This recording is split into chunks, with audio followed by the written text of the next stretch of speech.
नमस्कार। नेत्रा के इस YouTube चैनल पर आप सभी का स्वागत है। मेरा नाम DK उपाध्याय।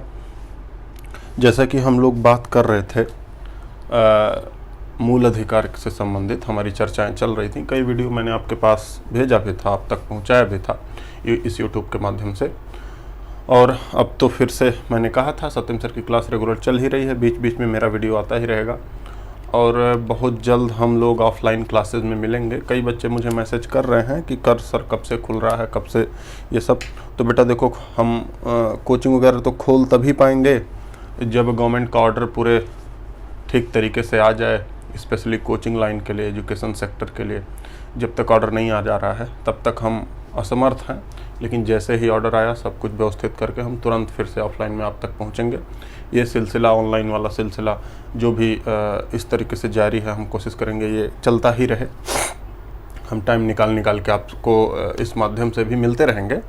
तो आज जो हमारा मुद्दा है फंडामेंटल राइट की नेक्स्ट क्लास का, पहले से यहाँ लिख दिया गया है जिससे आपका वीडियो कम समय का बने, जिससे आप चीज़ों को समझ सकें जल्दी। वीडियो ज़्यादा लंबा बन जाता है तो थोड़ा बोरिंग भी हो जाता है देखने के लिए, थोड़ा लंबा ना बने इसलिए थोड़ा सा पहले ही डाटा को यहाँ समराइज़ कर दिया गया है बोर्ड पे। ध्यान से देखो, यहाँ आपको ध्यान देना है।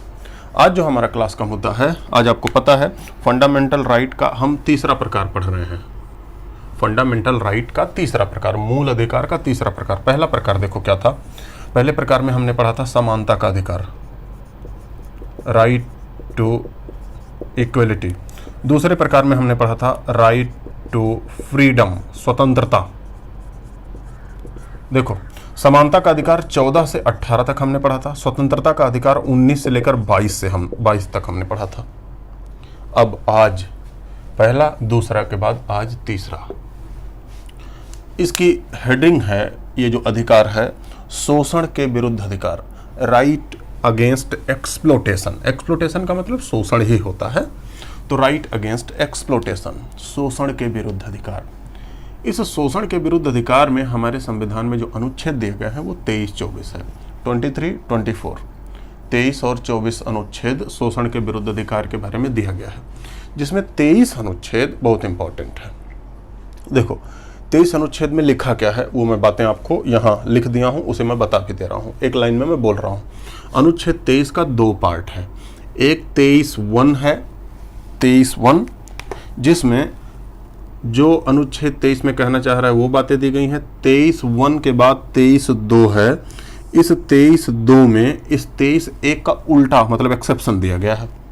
23(1) पहले देखते हैं। इसमें कहा गया है human trafficking, force labour, bounded labour अपराध होगा, ऑफेंस होगा। अगर जो कोई ह्यूमन ट्रैफिकिंग कर रहा है, मानव का दुर्व्यापार कर रहा है, मानव का व्यापार यहाँ मना नहीं किया गया है, मानव की ट्रैफिकिंग के लिए मना किया गया है, मानव का दुर्व्यापार मना किया गया है। मानव का व्यापार होता है, मानव का व्यापार होता है। जैसे कोई कंपनी आपको लंदन भेज दे रही है, लोग वीज़ा वगैरह वाली जो कंपनियां होती हैं वो देखते होंगे कि वीज़ा वगैरह बनवा के आपको गल्फ कंट्री भेजती हैं, तो ये भी मानव का व्यापार है, लेकिन ये मानव का दुर्व्यापार नहीं है, ट्रैफिक नहीं है, ये मानव का लीगल ट्रेड होता है। तो इसका होता है, इसे हम समझेंगे अभी। तो यहाँ मना किसके कौन कौन सा अपराध होगा? मानव का दुर्व्यापार, बलात्श्रम मतलब फोर्स लेबर, जबरदस्ती आपको काम कराया जा रहा है, बंधुआ मजदूरी, बिना पैसे के काम कराया जा रहा है, वो अपराध होगा। और अपराध का मतलब सरकार उस पर नियम बना सकती है अनुच्छेद 35 के हिसाब से। मूल अधिकार आपका 12 से लेकर 35 तक। अनुच्छेद 35 में मूल अधिकार से संबंधित विषयों पर नियम बनाने का अधिकार अनुच्छेद 35 के तहत संसद को दिया गया है। तो संसद इस पर नियम बना सकती है अनुच्छेद 35 के तहत। अब इन तीनों शब्दों को समझना। मानव का दुर्व्यापार का मतलब क्या होता है? दुर्व्यापार का मतलब मानव का क्रय विक्रय, कोई भी मनुष्य का क्रय विक्रय करना, कोई मनुष्य को खरीद रहा है, कोई बेच रहा है, ये सब अलाउ नहीं है। दुर्व्यापार यह है। मानव का क्रय विक्रय का मतलब, जैसे इसमें इसका मतलब वेश्यावृत्ति, प्रोस्टिट्यूशन, ये भी मानव का व्यापार है, ये भी अपराध होगा। इसमें ये भी, इसका मतलब ये भी होता है कि वेश्यावृत्ति भी अपराध होगा। फिर से फोर्स लेबर या बंधुआ मजदूरी। फोर्स लेबर का मतलब जबरदस्ती काम कराना। फोर्स लेबर का मतलब आप ऐसे कर सकते हो, किसी मनुष्य की शारीरिक या मानसिक, तो किसी मनुष्य की शारीरिक या मानसिक स्थिति का फायदा भी उठाकर अगर जो आप काम करा रहे हैं तो वो भी बाउंडेड लेबर या फोर्स लेबर का प्रकार होता है। फिर से आप समझें, दास प्रथा का कोई रूप हो, दास प्रथा का कोई भी रूप हो, कोई भी रूप, जैसे आपके दादा बाबा जब थे तब कोई काम कर रहा था, अब आप सोचें उसका बच्चा भी आज काम करे उसी तरीके से, वही दास प्रथा बनी रहे, तो कोई भी रूप हो दास प्रथा का, कोई भी रूप हो, दास प्रथा का कोई भी रूप बंधुआ मजदूरी का मतलब वही होता है, वो भी अपराध होगा। और फिर अंतिम में क्या, ये अनुच्छेद 23 सभी पर लागू होगा। सभी का मतलब गवर्नमेंट एंटिटी पर और प्राइवेट निजी दोनों पर लागू होगा। मतलब कोई भी ये काम नहीं कर सकता, मानव का दुर्व्यापार नहीं कर सकता, बलात्श्रम नहीं कर सकता, बंधुआ मजदूरी नहीं कर सकता, अपराध होगा। ये अनुच्छेद 35 के तहत ये अपराध होगा। समझिए, मानव का दुर्व्यापार का मतलब मानव का व्यापार करना मना नहीं किया गया है इसमें। जैसे कुछ समय पहले TCS टाटा कंसल्टेंसी लिमिटेड के बारे में आपने देखा होगा, वो बॉडी शॉपिंग एक शब्द होता है, वो बॉडी शॉपिंग का काम करती थी। ऐसे कि जैसे मान लिया आप IT सेक्टर के बड़े जानकार हैं, तो TCS क्या करती थी, आपको लंदन भेज दी, आपकी सैलरी का कुछ हिस्सा वो ले लेती थी, या ऐसे कई कंपनियां हैं, आपकी सैलरी का कुछ हिस्सा ले लेती थी, आपको एक अच्छा जॉब प्रोवाइड कर देती थी, आप लंदन चले गए, आप बेटे मतलब और देशों में चले गए। तो ये मानव का ये भी एक मानव का व्यापार है, लेकिन ये दुर्व्यापार नहीं है, उस मानव की सहमति से हो रहा है। ये बंधुआ मजदूरी नहीं है, ये बलात्श्रम नहीं है, क्योंकि उस मानव जो मानव लंदन जा रहा है किसी जॉब के तहत और वो कंपनी भेज रही है, तो ये अपनी मर्जी से जा रहा है और ये बंधुआ मजदूरी नहीं है, क्योंकि वो सैलरी ले रहा है। तो यहां मना किया गया है मानव का दुर्व्यापार। और इसमें कहा गया कि अपराध होगा, मतलब अपराध अगर जो होगा तो सरकार या संसद नियम बना सकती है। तो संसद ने नियम बनाए हैं। संसद ने 1956 में एक नियम बनाया, उस 1956 के नियम को कहा जाता है illegal trafficking prohibition act. Illegal अनैतिक व्यवहार प्रतिषेध नियम। तो इलीगल ट्रैफिकिंग प्रोहिबिशन ब्रैकेट में है एक्ट, और इसी 1956 के नियम के तहत वेश्यावृत्ति को अपराध कर दिया गया।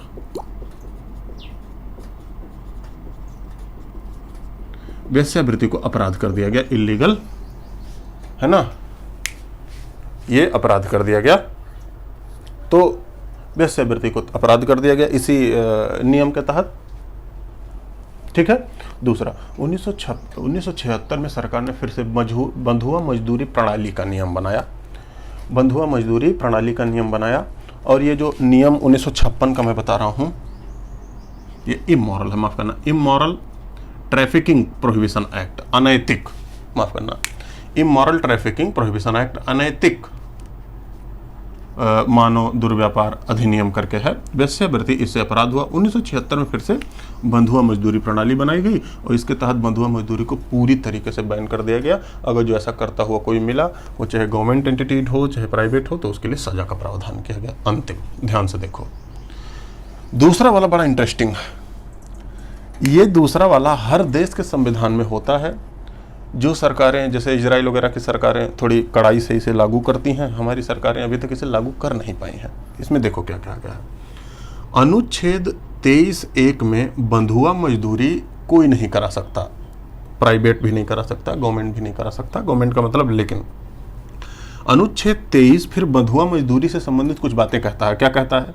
राज्य मतलब सरकार, अगर सरकार को लग रहा है कि पब्लिक पर्पज के तहत आपकी सेवाएं लेनी जरूरी है, मान लिया बहुत भयानक टाइप का युद्ध छिड़ जाए, सरकार को लगे कि सैनिकों की संख्या कम पड़ रही है, हमारे युवाओं को भर्ती किया जाए जो इस लायक हो, जिनकी शारीरिक क्षमता ठीक हो, जिससे वो सैनिकों की कम संख्या की भरपाई कर सकें, जिससे हम कोई आपदा मतलब कोई वैदेशिक आपदा, कोई सरकारी ये पब्लिक पर्पज को हम फुलफिल कर सकें। तो सरकार इस क्लॉज को तोड़ सकती है। मतलब तब सरकार सार्वजनिक प्रयोजन के लिए अनिवार्य सेवाएं आपसे ले सकती है। जैसे मान लिया मैं हूँ, आप वीडियो देख रहे हैं, आप हैं, सरकार को जैसा लग रहा है कि मेरी सेवा देश हित में लेना जरूरी है, तो सरकार फिर ये नहीं देखेगी आपकी मर्जी है या नहीं है, आपको सेवा देनी पड़ेगी अगर जो सरकार चाहे। क्यों? क्योंकि ऐसा अनुच्छेद 23(2) में लिखा है। मतलब अनुच्छेद 23 एक फोर्स लेबर मानव ट्रैफिकिंग का पर रोक करता है, लेकिन अनुच्छेद 23(2) क्या कहता है? अगर जो सार्वजनिक प्रयोजन के लिए आपकी जरूरत है तो सरकार ऐसा कर सकती है, अनिवार्य सेवाएं ले सकती है। ये कहा गया राज्य सार्वजनिक प्रयोजन पब्लिक पर्पज के लिए अनिवार्य सेवाएं लागू कर सकती है।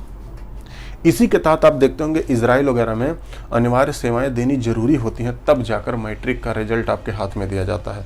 मतलब वहाँ आर्मी सेवा करनी ही पड़ती है, तब जाकर मैट्रिक का रिजल्ट दिया जाता है। ऐसा हमारे यहाँ भी लागू हो सकता है, कोई मना नहीं कर सकता, जो सरकार चाहे तो लागू कर सकती है। पहले होता भी था, पहले लोग आप ही के लोगों के दादा बाबा देखते होंगे कुछ नहीं पढ़े रहते थे, पढ़े लिखे रहते थे, वो सेना में भर्ती हो जाते थे। कुछ जब वो सेना में फिर वापस नहीं जाते थे तो सेना आती थी घर, फिर उन्हें खींच के ले जाती थी, तो वो बंधुआ मजदूरी नहीं कहलाएगा, क्योंकि यहाँ अनुच्छेद 23(2) में ये बात लिखी गई है। दूसरी बात क्या कह रहा है, इसमें कहा गया है ये जो अपवाद है, ये एक्सेप्शन 4 आधारों पर भेदभाव नहीं कर सकती सरकार। मतलब अगर जो किसी की सार्वजनिक सेवा के लिए अनिवार्य सेवा लेनी है तो सरकार धर्म के आधार पर भेदभाव नहीं कर सकती कि ये मुस्लिम हैं, ये हिंदू हैं, तो इनकी सेवा अनिवार्य सेवा नहीं ली जा सकती। कोई होगा लिया जाएगा अगर जो सरकार को लग रहा है। वंश के आधार पर, रेस के आधार पर कि आप आर्यन हैं, आप मंगोलाइड हैं, इस आधार पर भी अनिवार्य सेवाएं में आप मना नहीं कर सकती, या सरकार इस आधार पर भी भेदभाव नहीं कर सकती। जाति के आधार पर भेदभाव नहीं कर सकती, क्लास के आधार पर भेदभाव नहीं कर सकती कि ये अमीर हैं, ये अंबानी के लड़के हैं, सार्वजनिक प्रयोजन की सेवा आ गई। अगर जो सरकार ने बोल दिया कि 25 साल से जितने भी अधिक लोग हैं उनकी सेवा अब लेनी जरूरी है क्योंकि देश खतरे में है, तो ऐसा नहीं हो सकता कि 25 साल से ऊपर का अंबानी के बेटा है वो नहीं जाएगा, एकदम नहीं। अगर जो सरकार ने नियम निकाल दिया तो फिर उन्हें भी सार्वजनिक सेवा देनी ही पड़ेगी, भले ही कोई अमीर हो या गरीब हो। लेकिन इसमें 4 ही चीज़ों के लिए मना किया गया है। मतलब 4 आधार पर ये जो सेवा अनिवार्य सेवा सरकार ले रही है, 4 ही आधार पर सरकार इसमें भेदभाव नहीं कर सकती। इसका मतलब 4 के अलावा जितने भी आधार हैं भेदभाव हो सकता है। जैसे सेक्स, लिंग के आधार पर भेदभाव हो सकता है। अनिवार्य सेवाएं अगर जो सरकार ले रही है तो अगर जो सरकार को लग रहा है भाई महिलाओं की ज़रूरत वहाँ नहीं है क्योंकि वहाँ ज़्यादा कठिनाई वाला काम है, तो वो भेदभाव कर सकती है सरकार। मैंने अभी कहा 25 साल से ऊपर ऐसे नियम निकालती है सरकार, तो एज के आधार पर, उम्र के आधार पर सरकार भेदभाव कर सकती है। बोल सकते हैं कि भाई 18 साल से नीचे, 25 साल से नीचे के व्यक्ति को छूट मिलेगी, तो इस आधार पर भेदभाव हो सकता है। जन्म स्थान के आधार पर भेदभाव सरकार का हो सकता है कि आप कहाँ पैदा हुए हैं, इसके भी आधार पर भेदभाव हो सकता है। कहाँ पैदा हुए हैं इसके आधार पर भी भेदभाव सरकार कर सकती है।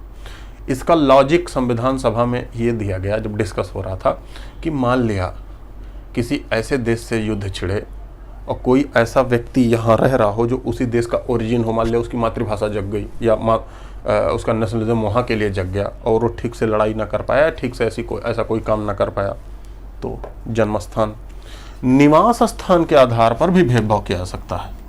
निवास स्थान के आधार पर भी भेदभाव किया जा सकता है।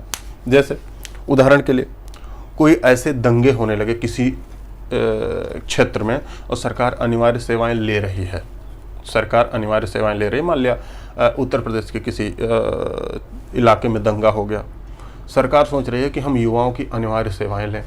अब सरकार उन्हीं युवाओं का अगर जो अनिवार्य सेवा ले रही है जो उसी स्थान से संबंधित है जहाँ दंगा हुआ है, तो जाहिर सी बात है वो युवा या वो व्यक्ति कहीं ना कहीं किसी खास कम्युनिटी को फ़ायदा पहुँचा सकता है, इस बात की तो संभावना है ही। तो इसीलिए इन आधार पर भेदभाव हो सकता है, निवास स्थान के आधार पर। ठीक, तो 4 इधर हैं, 4 इधर हैं। तो आपको अनुच्छेद 23 क्या बताया गया? अनुच्छेद 23 में यही दिया गया है, मानव का दुर्व्यापार, किसी भी प्रकार का फोर्स लेबर, बंधुआ मजदूरी मना होगा और उसके तहत संसद नियम बना सकती है ना? उसके तहत संसद नियम बना सकती है। इमोरल ट्रैफिकिंग प्रोहिबिशन एक्ट बनाया गया, वेश्यावृत्ति उसके लिए अपराध बना दिया गया। 1976 में बंधुआ मजदूरी प्रणाली बनाई गई। दूसरा 23(1) का अपवाद बताया गया 23(2) में, मतलब ह्यूमन ट्रैफिकिंग तो रोक होगा, लेकिन सरकार ह्यूमन ट्रैफिकिंग मतलब बंधुआ मजदूरी वगैरह संबंधित बातें पब्लिक पर्पज के लिए यूज कर सकती है। ये तो अनुच्छेद 23 की बात हुई, अनुच्छेद 24 छोटा सा है, इसे भी देख लो।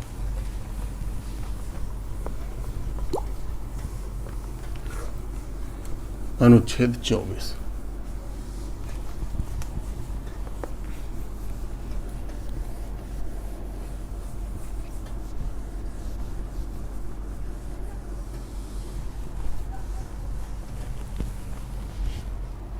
अनुच्छेद 24 क्या कह रहा है? इसमें कहा गया है 14 वर्ष से कम उम्र के बच्चों, 14 वर्ष से कम उम्र के बच्चों से कहां कहां काम नहीं कराया जा सकता? खान में, माइंस में। खान का मतलब जहां कोयले की खदान हो, कोई ऐसा लोहे का खदान हो, ये खान बोला जाता है। खान का मतलब वो खान नहीं भाई, माइंस। माइंस में काम नहीं कराया जा सकता, जहां मिनरल्स वगैरह निकाले जाते हैं वहां नहीं काम कराया जा सकता। दूसरी बात क्या कहा गया है? कारखानों में। तीसरी बात क्या कहा गया है? अन्य इसके लिए एक शब्द यूज किया गया है, अदर हैजार्डस। अब हैजार्डस की हिंदी परिसंकटमय,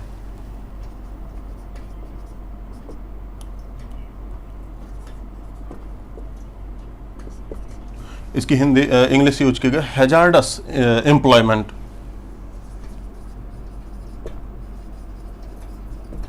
मतलब ऐसा खतरनाक उद्योग जो होगा हैजार्डस एम्प्लॉयमेंट में, इन तीनों में बच्चों से काम नहीं कराया जा सकता।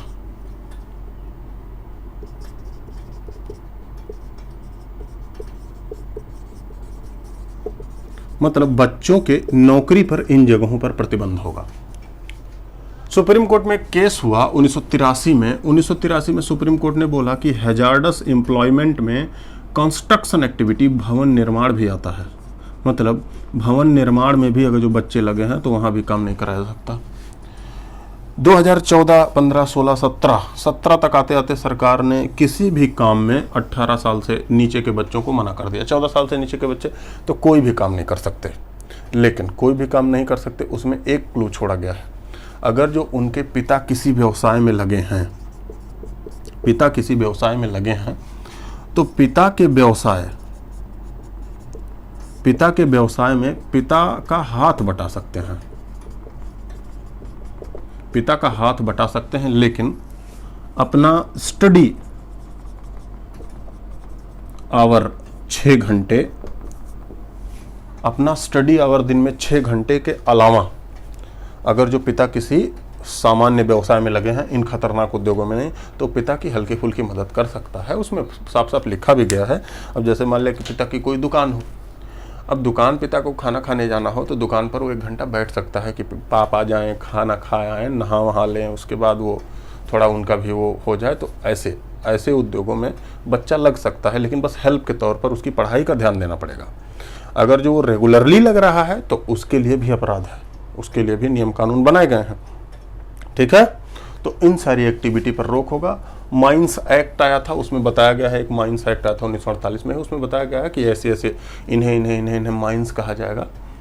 कारखाना अधिनियम भी आया था 1983 का, कारखाना अधिनियम है। कारखाना अधिनियमों भी बनाया गया कि ऐसे ऐसे चीज़ों को एक कारखाना कहेंगे। पटाखे की फैक्ट्री को भी तमिलनाडु स्टेट का एक केस हुआ था, सुप्रीम कोर्ट ने पटाखे की फैक्ट्री, माचिस की फैक्ट्री को भी हैजार्डस एम्प्लॉयमेंट के तौर पे रखा जाता है। तो ये सब भी है। अनुच्छेद 23-24 में बहुत ज़्यादा कुछ मैटर था नहीं, शोषण के विरुद्ध अधिकार वाला ही मैटर था। इसे हमने आपको डिटेल में बता दिया। और फिर अगर जो हमारी क्लास हुई, फिर इसके बाद तो हम धार्मिक स्वतंत्रता का अधिकार पढ़ेंगे, राइट टू रिलीजन 25, 26, 27, 28। उसके बाद हम ऐसे आगे बढ़ेंगे। आज का वीडियो हमने कोशिश किया कि छोटा रहे वीडियो, क्योंकि इसीलिए पहले ये लिख दिया गया था कुछ बातें। ठीक है, तो आज बेटा यहीं तक। Thank you very much. इसे आप लोग लाइक, सब्सक्राइब जो भी करना हो दूसरों तक फैलाइए भी, और जो भी इसमें दिक्कत हो आपको एक बार कमेंट करके बताना है। Thank you.